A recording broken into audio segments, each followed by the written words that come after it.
Welcome, all my right thinkers. Thanks for tuning in to check out your boy, P-Funk. Think right out here in the lab. What I do, what I do for you. I got a nice short lesson for you today. I thought you said this guy keep us a long time. This is going to be a good lesson for you. Let's go. Rightism. 25 rules to live by. Storytelling. Story with a message and story for life. I give you life lessons. You tune and receive them. You got a good thing going. Let's rock.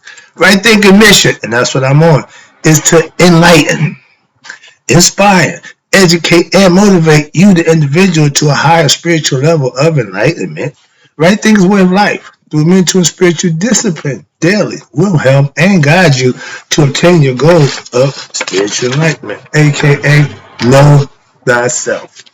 That's my mission, to get all right thinkers the information, the things that they need, the tools they need to do just that. Know thyself. That's my mission. That's what I'm on. That's all I got for you. Let's do what we do. I asked the question, do you know you? It's rhetorical. But if you don't have the answer for yourself, tune in to me. I can help you with that. Why? That's what I do for you. I got you. You need to know you. I got you. A person who knows not, and knows not that they know not, is foolish. Disregard them. A person who knows not and knows that they know not is simple. You teach them. That's why I do what I do for you. Appreciate you too. Stay tuned. I got you. A person who knows not and believes and think that they know is dangerous. Avoid them. I do. A person who knows and knows not that they know, it's okay. They're spiritually asleep. I can awaken them. I'm the spiritual alarm clock here to wake you up with knowledge of self. A person who knows and knows that they know is wise. Follow them. All these persons reside in you. Right thinking, know thyself. And to my yacht, be true. We doing serpent power. Y'all know it as Kundalini. I'm going to give you Kundalini. Okay, when I get done, you'll know Kundalini. But let's deal with the three bodies, okay? The self. I got a lesson for you calling the self, the difference in thyself. Check that lesson out. It's coming up. All right, but let's deal with the title right there. Let's talk about the body, the mind, and soul relationships. How do they tie into each other? I just showed you the graph. Everything starts with the circle and the dot in the middle. That was the sign I forgot.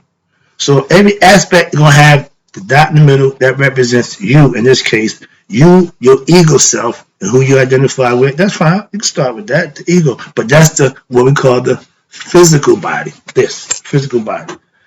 From the physical body, you have what they call the astral body. That's where the 7 energy centers operate at in the nervous system. But it all ties into what? Your brain. Then you got the casual body.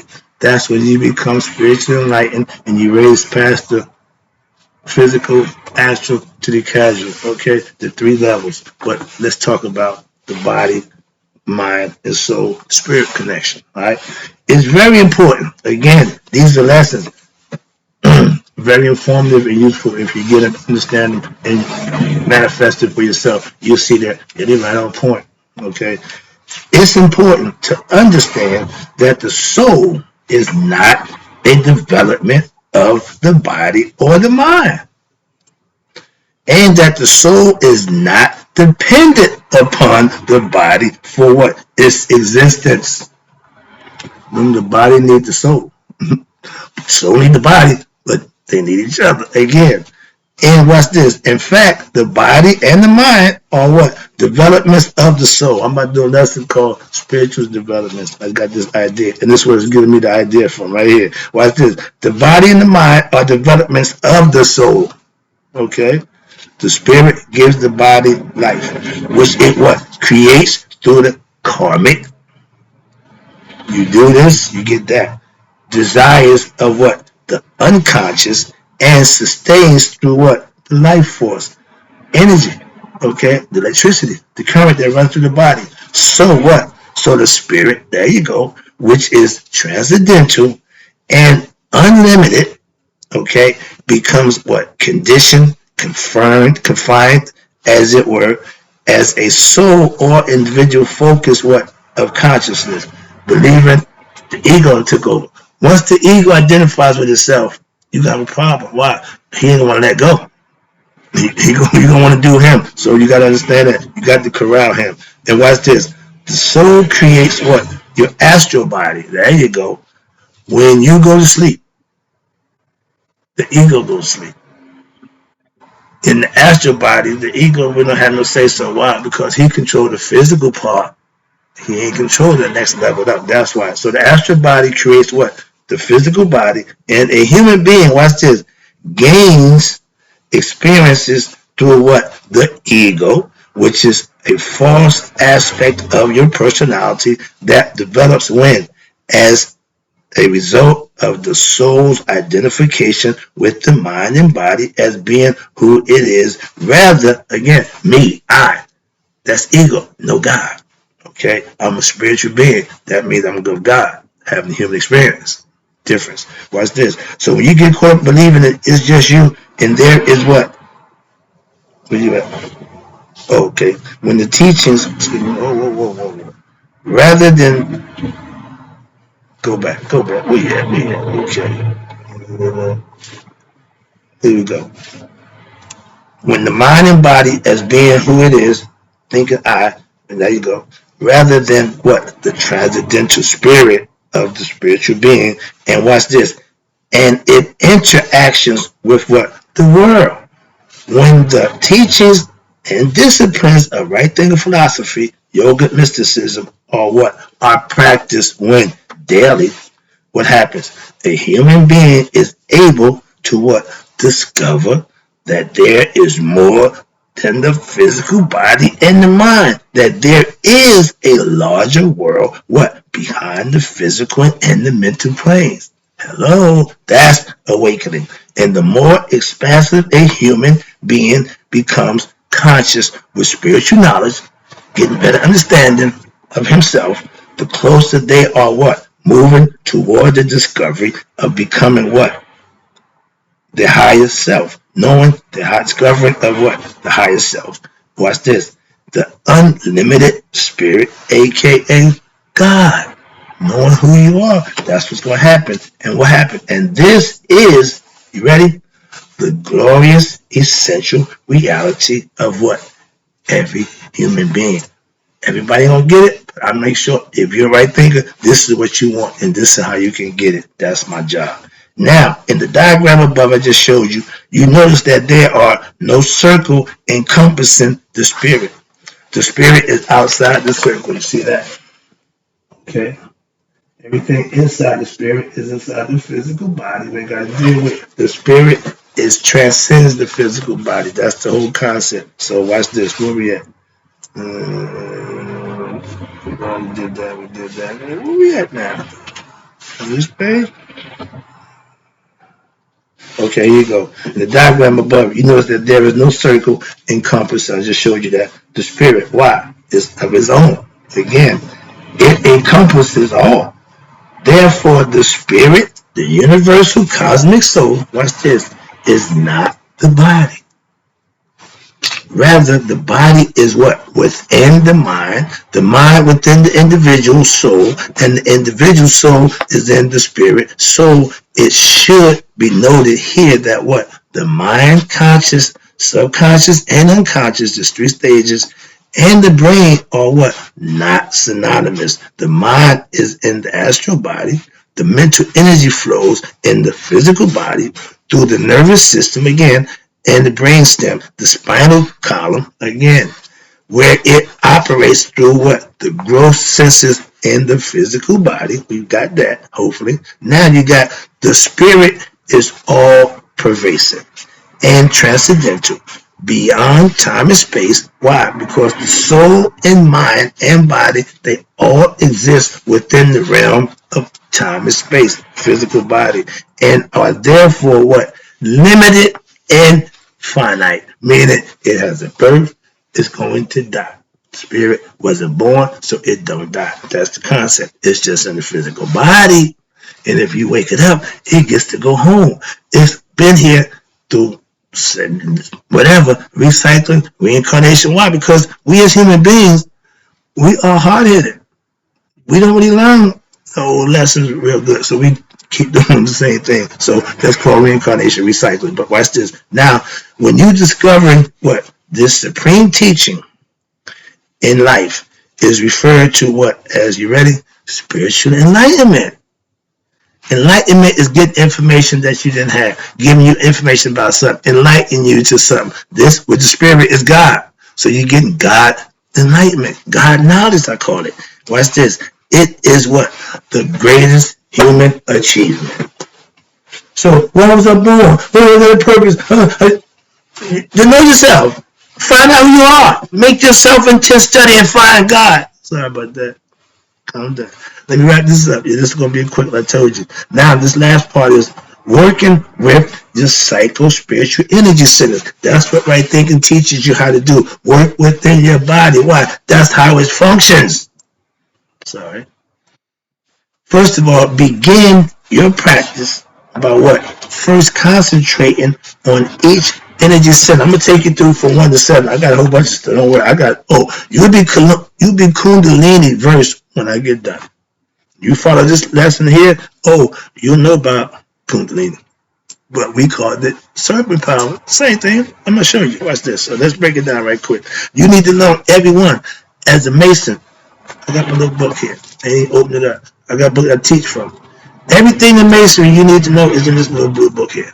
If you get this book and you master this book, read, understand, comprehend, and manifest and practice, you'll become a master yourself.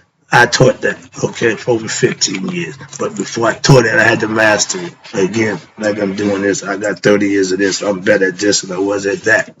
So just quick tidbit, moving on. But you have to, concentrate on energy center as long as you like until you're comfortable. Then what happens? That you are now in control of what? The elements of psycho-spiritual issues of the center. Pay special attention to what? The proper breathing. Again, instructions. Sorry, Google got nothing going out with that as a sword. As you practice what? Your meditation. Meditating daily is an important part to raise the Kundalini power. Okay? Only then will you be able to what? Productively move on to the next center in the Masonic order. If I gave you independence degree, the first degree, second degree is fellowcraft. But you can't get that second degree if you haven't shown suitable proficiency in the first degree.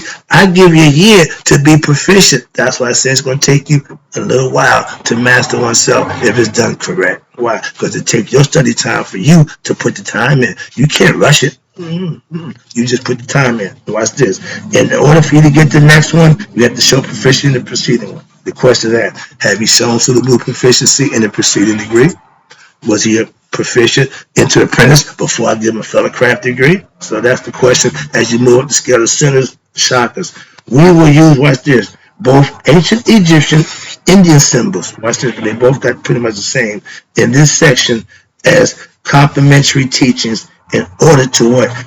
Gain a deeper insight into what? The energy centers and are depicted as either rings on the chain or as circles in discs on the balance scales of the goddess Mayat. In India, iconograph, they are depicted in circular discs, spinning discs, or in lotuses, flowers opening up. The word chakra, in India, mysticism signifies what? Discs. Round disc, like the sun disc, They're showing you this energy from the sun. They spin around, Vortex, all that good stuff, But they done broke it down. The Indians took it to another level. We just give you the basics and you work from there, but I got that. Watch this. Now, the ancient Egyptian and Indian symbols for each center, watch this, will be included preceding the definition of each center. I'm going to take you from 1 to 7. Break it down for you. It may be a little tedious, but it's important because if you get to understand it, it makes perfect sense. So when you feel comfortable with what? The process of visualization, you may begin to practice the integral serpent power, what? Meditation presented at the end of this volume. I got the word for you. See, they set you up. Now, I'm going to tell you about the movement of the serpent power. It's written in hieroglyphic form. Okay. Since I don't read the hieroglyph, my man translated it for me so I can give it to you. All right. Now, this is called the movement of the serpent power according to the ancient Egyptian scripture. Remember, we started it. The Indians took it up and put it a whole nother level. Okay. We had the grammar school and high school. Indian took it and made it college level, mastery. So now you can use the same philosophy and master yourself. I know that too. So moving on. Let's go. The movement of serpent power, right quick, is described in a special scripture from the ancient Egyptians. The hieroglyphic text is presented below. I'm going to read it to you with an original translation by my teacher, Mr. Muwata Ashby. He's the Sabai now. He's moving up. All right, but I'm one of his students. Okay, now it says the original serpent power text translation. Rajet comes to you in the form of the serpent goddess to what? To anoint you where? On your head. She is the mistress. Okay, that's the serpent. She also, watch this, the goddess Wajet and Nekhebet, they rise up to your head. Remember, you see me doing this? That's them. That's what I be trying to show you, the serpent power. But it only get activated by you living righteous and virtuous lifestyle. That's the activation. Watch this. She's the mistress, she is the mistress of what?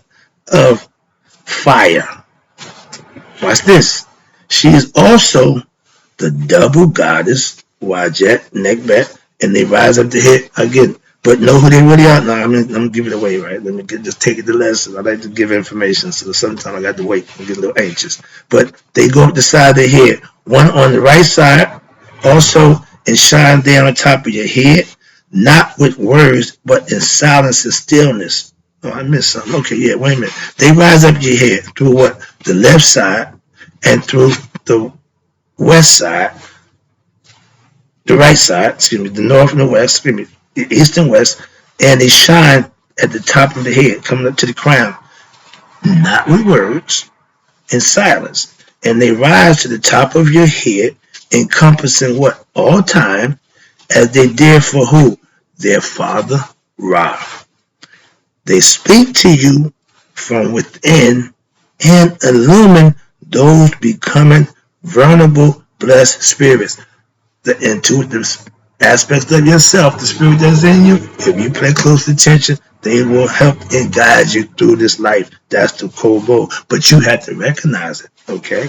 And it says here, it is they who give souls perfection. They're the guides, okay? As they walk their way up to the brow. They work their way up to the brow. They go from the bottom on up. And I'm going to give you every level. It starts out red, orange, yellow, green, blue, indigo, and purple. Okay? Those are cut, and every color has its own definition. And trust me, it works. They know what they're talking about. Trust me. Now, here we go. When they're doing this, they get to your brow. They end up being here.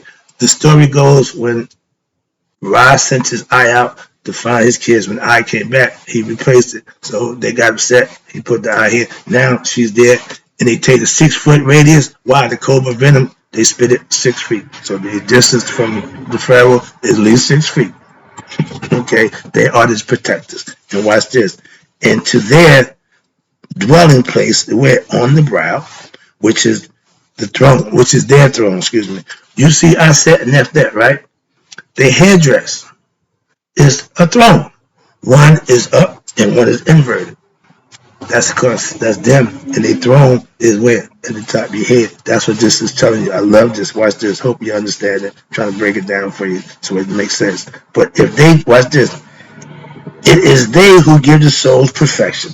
If they, as they work their way up to the brow, to their dwelling place on the brow, which is what? Their throne. Again, everything plays in, you see it, you understand it. Right here, you got, they firmly establish themselves on your brow as they do where? On Ra's brow. Not leaving and taking away enlightenment. They stay there what? Forever.